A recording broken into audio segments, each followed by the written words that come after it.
खोया हुआ खत। यह कहानी एक छोटे से गांव के डाकिया रामू की है, जो हमेशा गांव की गलियों में अपनी साइकिल पर सवार होकर चिट्ठियां पहुंचाता रहता था।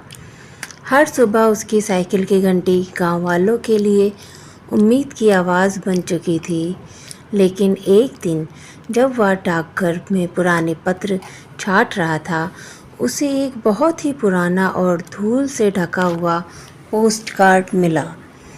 पोस्ट कार्ड की तारीख 50 साल पुरानी थी, लेकिन वह कभी भेजा नहीं गया था।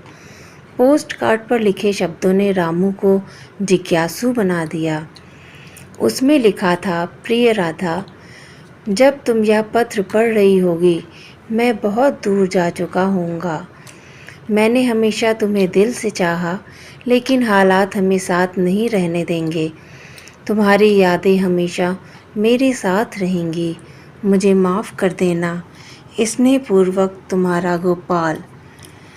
रामू ने सोचा इस खत को किसे पहुंचाया जाए, क्योंकि वह जिस पते पर भेजा जाना था वह घर अब वीरान पड़ा था।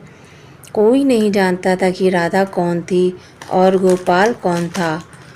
उसने यह रहस्य सुलझाने की ठान ली। उसने गांव के एक बुजुर्ग व्यक्ति दादाजी से जाकर पूछा, जो हर किसी के इतिहास को जानते थे। दादाजी ने पोस्ट कार्ड को देखते ही पहचान लिया। उनकी आंखों में आंसू आ गए। यह पत्र उनकी बेटी राधा के नाम था, जो 50 साल पहले इस गांव को छोड़कर चली गई थी और फिर कभी वापस नहीं आई।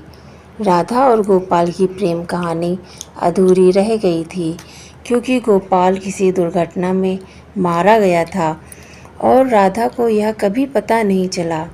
दादाजी ने रामू को बताया कि राधा अपने माता पिता की मर्जी के खिलाफ गांव छोड़कर गई थी, लेकिन गोपाल ने उसे आखिरी बार यह पत्र भेजने की कोशिश की थी।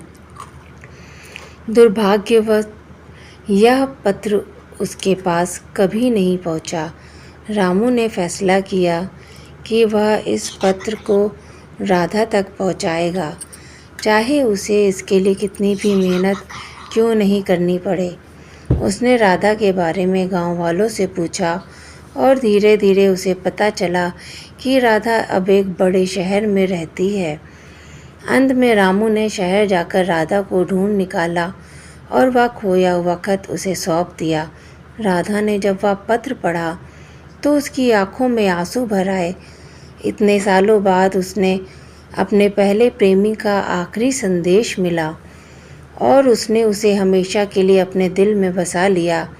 यह पोस्ट कार्ड जो 50 साल से खोया हुआ था, आखिरकार अपने सही ठिकाने पर पहुंच गया था और एक अधूरी प्रेम कहानी को फिर से जीवित कर गया था।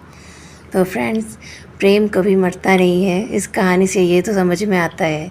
आपको ये स्टोरी कैसी लगी, प्लीज़ कमेंट करके बताइएगा। अच्छी लगी हो तो प्लीज़ एक लाइक कर दीजिए और चैनल सब्सक्राइब कर लीजिए। मिलते हैं अगली स्टोरी में। Thank you for watching. Bye bye.